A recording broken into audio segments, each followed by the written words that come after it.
If you're watching this video, it's likely because you saw the title and it piqued your curiosity. Now, if you're women over 40, you're trying to build muscle and burn fat, I'm going to talk to you about a video that I watched, wanted to kind of pull apart for you guys and share mainly the key takeaways from this interview. Now, I'm not sure if you know of Dr. Gabrielle Lyon, but she was recently interviewed by Thomas DeLauer. I'm probably tearing that up, on YouTube, discussing how to lose fat and build muscle at the same time. Now, in the bodybuilding world, we typically call this body recomposition, just a fancy word for basically saying that you're building muscle and losing fat. And she gave us her fat loss keys. So I'm going to be going over that today, sharing my experiences, my feedback on that. And if you're new here, I would love it if you'd subscribe. My name is Diane Flores. I'm an IFBB bodybuilding professional. I've been in the health and fitness space for almost 20 years now, working with women, now specifically, mainly women over 40, teaching them how to build muscle, lose fat, and live a healthy and hot lifestyle. If any of that sounds like fun for you, you'll get some LOLs, some foul language, and a lot of inappropriateness along the way. Make sure to subscribe to my channel, leave a comment, and let me know how you found me. Now, Dr. Gabrielle Lyon is getting a lot of buzz right now. She is all over Instagram, TikTok, YouTube, interview after interview. And if you take a look at her, she's a pretty astounding looking human being. She looks phenomenal, and she is doing some amazing stuff in the world with educating women on all of these things when it comes to building muscle, hormones, fat loss, really optimizing your health. So when I saw that this video had almost 1 million views, I thought to myself, I got to watch it. I'm always curious about bringing more new information to my crew of humans that follow along. And I thought, I'm going to just give you the Cliff's Notes version of this. I also suggest you go take a listen to the video. We will link it up in the show notes in the description on YouTube, and just take a listen for yourself, right? Go down the Gabrielle Lyon rabbit hole. She is absolutely amazing. Now, let's talk about some challenges in terms of building muscle. This is something that gets more difficult as we age. Our metabolic processes slow down, things start to change and shift. And if you're over 40, I'm sure you know what I mean. However, in her video, she does discuss that body recomposition is possible if you are over 40. Fantastic. However, we have to create the perfect storm environment for that to happen. So we're going to go into what some of those things are today in this video. The key things that she discusses that are issues as we age that start to pose a challenge when you're trying to build muscle and lose fat is that you naturally start to lose your skeletal muscle as you age. It's just part of the aging process. That's bound to happen. The other issue that happens is you tend to gain body fat as you age. This is normal. A lot of times we slow down, our metabolism changes, we haven't really been paying attention to our diet, and so it's a lot easier for us to gain fat. The other issue that I know from example, just of working with clients for years, is that fluctuating hormones also play a key too. So when you're listening to this video or you're listening to this podcast today, just be very aware of that, right? That is also another thing that has to be taken into consideration because hormones are involved in the muscle building process. Let's talk about protein. I have decided to coin myself the protein queen for many, many years. Now, I have screamed at the top of the roof of a mountaintop and also every soapbox that you could possibly find the importance of protein for so many reasons. And I was so happy to hear that Dr. Gabrielle Lyon also mentions that as being a foundational principle that you need to consider if you are trying to build muscle and lose fat simultaneously, or just build muscle in general. Now, her recommendations are pretty spot on with what I feel is realistic for the average everyday woman. She recommends 0.73 to 1.09 grams of protein per pound of body weight. So what does that look like in practice? You'll take your body weight. So I'll take my body weight, for example, 155 pounds. You're going to multiply that by both of those numbers. Now, the reason I suggest you multiply it by both of those numbers is you want to find your sort of range, right? You don't want to feel like you are committed to having to get a strict amount every single day, and know that if you fall within that range, you're spot on for preserving and potentially growing more muscle. All right. We busted out the trusty dusty calendar. Let's take my body weight, 155, and we'll multiply that by 0.73. All right, that is about 113 grams of protein as a minimum. Now, let's take that same number and we're going to multiply that by 1.09. And that is going to be the higher end. So 168, almost 169 grams. So I think it's useful if you find your numbers, right? Weigh yourself in the morning, first thing when you wake up, after you've used the restroom, you're naked, you don't have any clothes on. Make sure you didn't get a terrible night's sleep or went out drinking the night before. Make sure this is like a true scale weight for you. And then multiply it by those two numbers. And then you have a nice range that you can work with and understand throughout your day as you're eating and you're planning out your meals, exactly what you need to focus on in terms of your protein. Continuing on as protein as the cornerstone for a lot of this sort of muscle preservation is that when you're dieting, okay, you're in a fat loss phase. If you are resistance training, which we're going to talk about here in a second, and you are eating within your protein goals, you are more likely to be able to keep and retain your muscle mass as you drop body fat. You can also gain muscle if you keep your protein goals on that higher end. Now, if you need help with this, I have a free protein cheat sheet.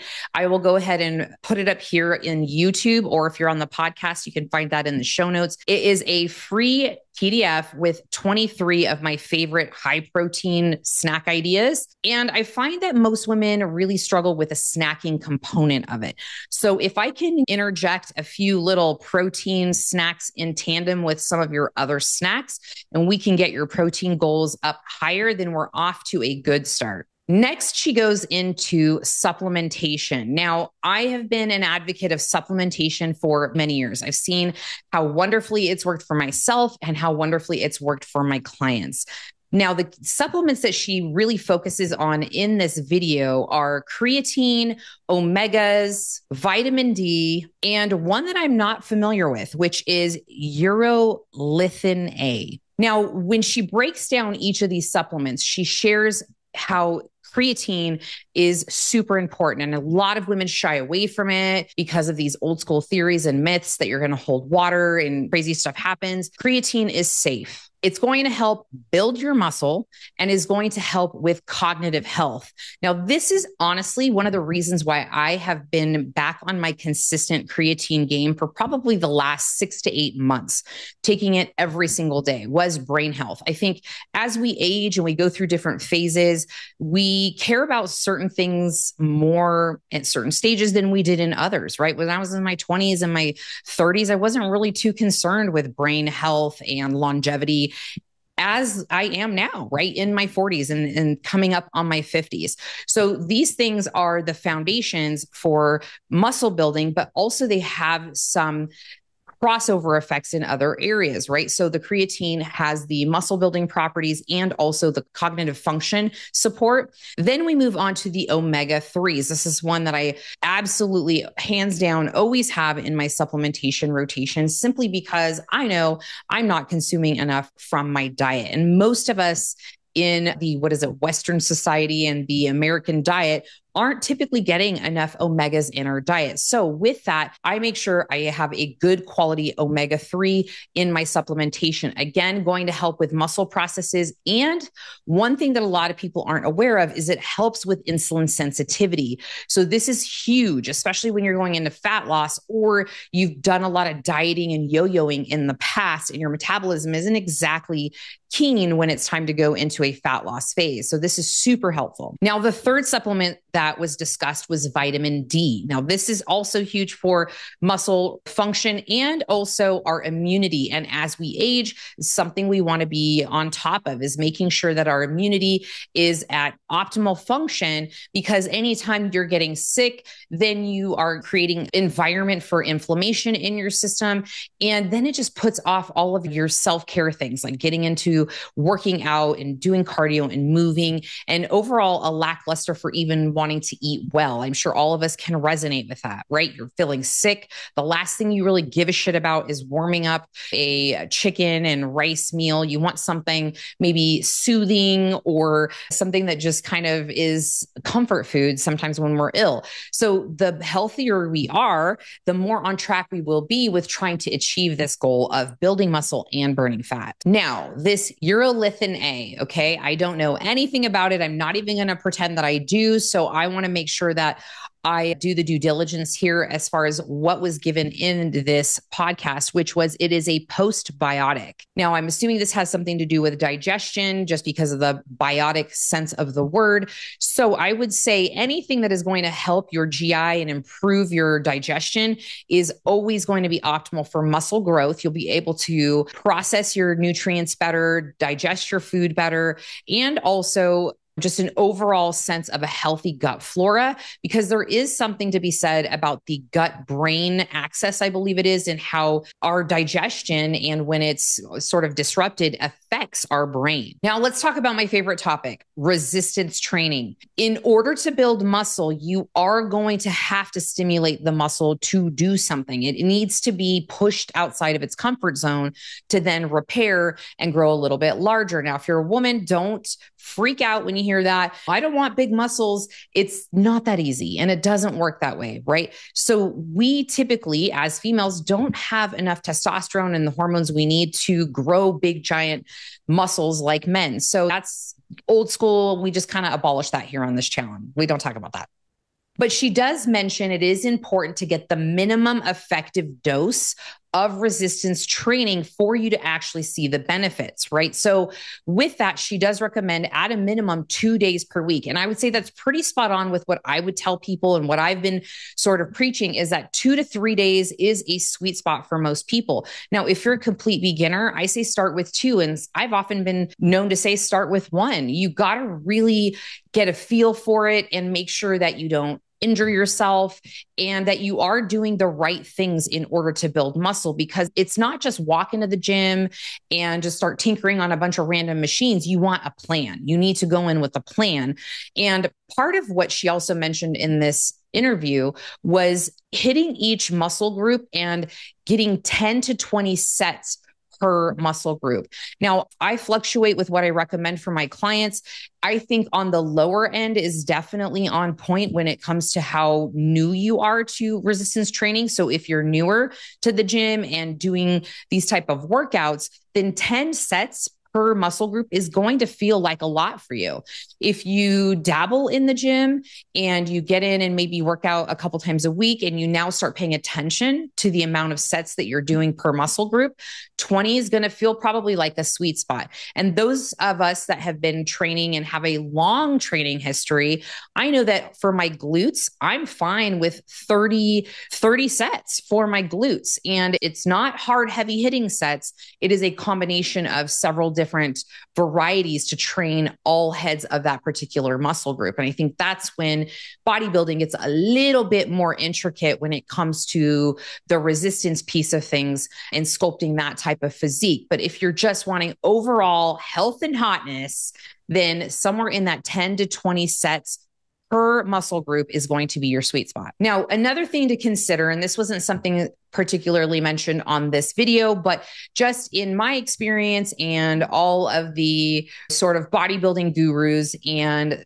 sciencey gurus in the bodybuilding space, is that you're going to see better results with 3 to 4 times per week, right? You're going to see them a little bit quicker and you are going to see better results. Now, the rationale for doing a 3 to 4 days versus a 1 to 2 is that you can now take that 10 to 20 sets and spread it out over the course of more days. So this would mean that likely you'll be able to sustain your workouts better. You're not trying to cram a ton of sets in the course of 2 days. You have 4 days. Your workouts will be a little bit shorter. You won't really tax your body too intensely on any given day that you can't recover, right? So if you're just going in and doing 1 or 2 days and trying to knock out 20 sets, you might have some difficulties with recovery. And as we age, that's also something to consider. Now, for those that work out 5 and 6 times per week, I never recommend that for a beginner. I don't think that's a wise idea. I typically will program 5 and 6 days a week for competitors. So if you are looking to do something like a bodybuilding competition, that would be something that's likely going to be in your plan, right? There's a lot more refinement and focus that goes into that. But if you are just trying to feel good, look good, grow old gracefully, look great in a bathing suit, bikini, tank top, whatever it is, you could get by with 2 to 3 days per week of resistance training and just managing your fat loss in the other areas, which we're going to get to next. Now, the last thing I'm going to say about resistance training is you also have to consider that genetics play a huge role. So that is going to be a key factor in how much muscle you can truly build. So just know that for some of us, it might take a little bit longer, and that's okay. Muscle building is a much longer, slower, and methodical process than losing fat. Now, if you're like, Diane, I am very curious about this weightlifting thing, I also have a free PDF download for a free full body training program. Now, the link will be here in YouTube or on my podcast, so make sure to check it out. But it'll take you through what a typical full body weight training session would look like if you were going to follow a plan that we would write for you. The other thing I want to mention is that we are getting ready to kick off our 7-day glute challenge. Now, if you have been dying to work on your glutes, know that that is a giant muscle group. Our glutes are the largest muscle group on our body. While we also want to look good, it's definitely important for functionality and also as we are growing older to have nice, strong legs and glutes, right? The more muscle you have on your lower half, the better it is as we age, right? It's just going to help you with all of your day-to-day functions. And also, you're going to be the hottest person in your age group. I'm not lying. So if you are watching this timely, you might want to check out the 7-day glute challenge. It's a great challenge that I offer a few times per year. It's absolutely free. And I really want it to serve as a blueprint for you in understanding how to train your lower body. I think for years we have been taught to just do high aerobic, high intensity, group classy, just throwing your body up and down and off the floor type of workouts, and taught like this is what we need to be smaller and kind of live in that space. And I am trying to really change the conversation. There are a lot of other content creators that are as well. And I'm hoping that if you're here, you are helping me spread this message, right? I can only push it out so far. So your help is greatly appreciated. Anytime you share the content, it's really getting into the hands of new people and really trying to teach women that strength is beautiful. And through weight training and working on yourself, you're able to show up just more confident in the world and how you move through your day-to-day life. And I know this might be going a little tangenty and woo-woo, but I'm super passionate about weight training and I would love for you to join us. It is a group of bad bitches. The last one we had almost 250 participants, and I would love to double that this time. It'd be so awesome to just teach women that weight training isn't scary and you can do it, and you can go in the weight room full of grunty, sweaty boys and you're going to be fine. And this little community that we've built in these challenges and then in our group coaching programs is freaking amazing, because women who have never stepped a foot in the weight room to women that have been doing it, but just doing it wrong all these years, have just come together and encouraged each other and empowered each other. And it's so much fun. And it's one of the most rewarding things that I get to do. So I would love for you to join us. We are starting the first one for this year on Monday, January the 13th. So if you're watching this after the fact, still check out the link, because there is a wait list. And the next time we run it, you will be one of the first to know. So check it out. I'd love to have you. 7 days. Your workouts are all in an app. You can track your weights, your sets, all of that fun stuff, and also have access to myself and my team of coaches as we do we do daily coaching calls in that challenge. So you get an idea of what it's like to just have a community and a coach who really wants you to succeed and not just do this temporary thing just to lose 5 pounds. We want to help you create a healthy and hot lifestyle. And join us for the glute challenge. It's going to be a great time. But moving on. She also talks about something which is interesting. I've never heard this before, and she calls it the energy flux or G flux. And the theory is that you exercise more, you eat more nutrient dense foods, and you move more just in general by way of your NEAT. Okay. So that's an acronym for non exercise activity thermogenesis. It's been a minute.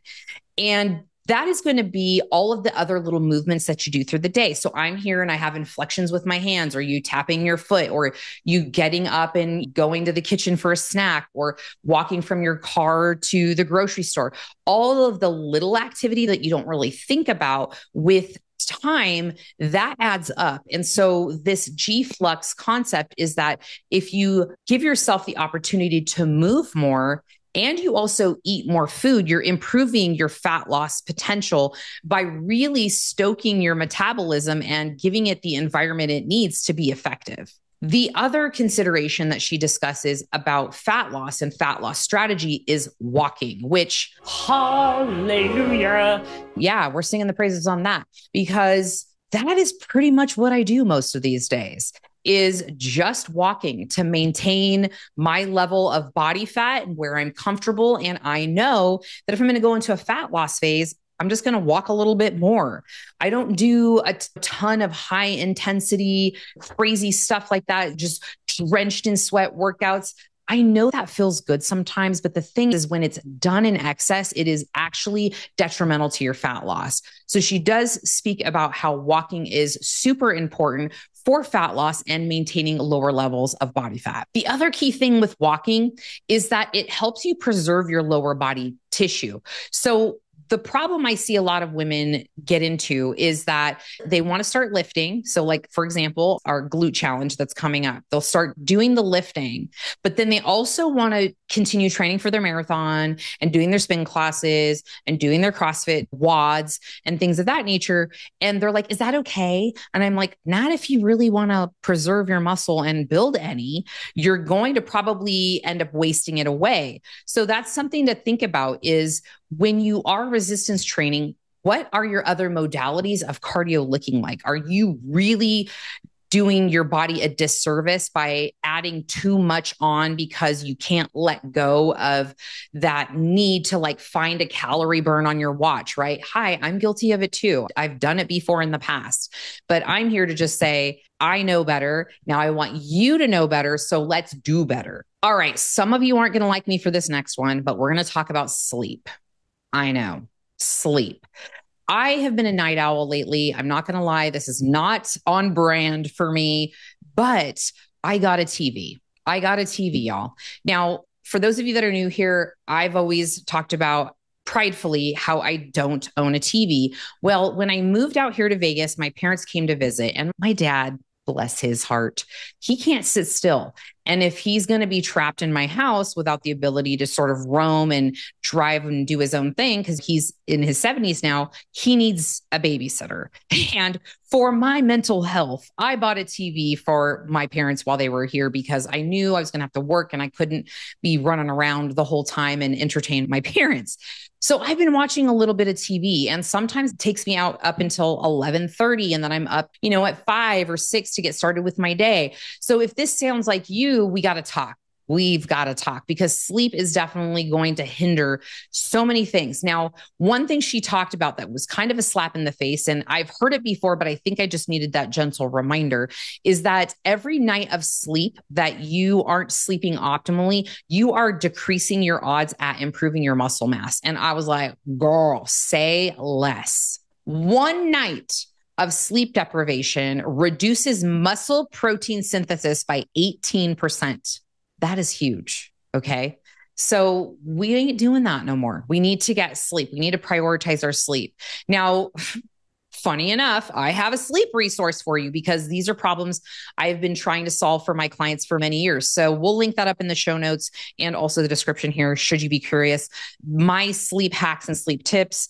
Now, I will say, just as a side note, if you haven't read Sean Stevenson's book, Sleep Smart, I believe it is, or Sleep Smarter, I've read it several times, and this is really how I fixed my sleep. Now I just need to get over watching TV, but this is how I fixed my sleep when I'm actually trying to go to sleep, right? Because that tends to be the issue for a lot of people. Once I get in bed, I can't either fall asleep or stay asleep, and or you have broken sleep. So check out my sleep resource. It's super helpful. Even if you just pick up one or two little things, it could be the missing link for your Z's. The other thing that's important to note when you are trying to lose fat is that sleep deprivation greatly decreases your body's ability to lose fat. It starts to mess with your insulin sensitivity. And that is not one you want to play with when it comes to fat loss. Not only that, sleep is where the magic happens for your weight training, right? If you're not sleeping, you're not repairing and recovering enough to be able to wake up the next day and hit your workouts hard or recover for that matter. And the other thing I like to just touch on, and I say this often, and if you've listened to me, you already know what's coming, sister, is that when you're sleeping, you ain't eating, okay? But if you are not sleeping and you're getting 4 or 5 hours, or you're just like determined, I did have a client before who prided herself on the fact that she got 4 hours of sleep, but then we were dealing with binging issues, right? So this is something that goes, and I've found from working with women hand in hand, is if your sleep is not regulated and you're not getting enough sleep, it is 1,000% yes, going to affect your hunger levels for that following day. So your insulin is going to be affected by the lack of sleep, but then you're going to be sleepy. And when we're sleepy, we tend to reach for things to give us energy, like Starbucks and energy drinks and food and sugar and all those things. So a lot of times the inability to lose fat is a byproduct of somebody who actually is not sleeping well. Facts. Last key points here is that she did talk about how while walking and resistance training serve separate purposes, they are both vital for health and longevity. So this is key. Walking, resistance training, both vital. Let's do it. We got to do it. We got to do it. The other interesting thing that she talked about was if you had a crappy night's sleep, the next day, you know that this is going to be affecting your muscle protein synthesis, your insulin, that an increased protein uptake that following day has shown to decrease those side effects. So on the mornings or the day that you had shitty sleep, that day, focus on really hyping up and maybe eating on that higher end of your protein goal. Another perk that she did mention about omegas is that they help reduce inflammation. And this is something that I've known for years. And I oftentimes program this into my bodybuilding athletes' supplementation regime, is making sure that they're taking a high quality omega and that they're dosing it appropriately for the amount of sort of damage that they're putting on their body, because the omegas do help with inflammation. And it is very difficult to build muscle or lose fat for that matter when you're in a highly inflamed state. All right. Hopefully you enjoyed this episode. This, again, was a recap summary, my 2 cents on the YouTube video with Dr. Gabrielle Lyons and Thomas DeLauer. And hopefully you had some key takeaways. Like I said, go and take a listen and take a watch of that episode. You'll get to see a little bit more in depth, but this was just really an overall theme of what I find is also very important when working with women and fat loss, especially because one of the main goals that we hear women want to achieve is they want to build muscle and lose fat. So hopefully a little more insight on this episode helps you out in understanding that process. But of course, I would love for you to join me on the interwebs, wherever you can find me on Facebook, Instagram, come say hi. And for my YouTubers, my tubies, when you think about losing fat and building muscle, what is the one thing that you take away from this episode today that you can start implementing immediately? Let me know in the comments below. And if you loved this episode, you want to hear more about building your glutes, make sure to take a listen to this episode here. I love talking about anything and everything lower body and glute training. Spoiler alerts, because I didn't have a booty back in the day. My nickname was Pancake Ass. So you're with the right person who wants nothing more than to provide you with a big round set of firm, juicy peaches. All right. I'll see you on the next episode. I love you guys. Kisses to your forehead. And peace out.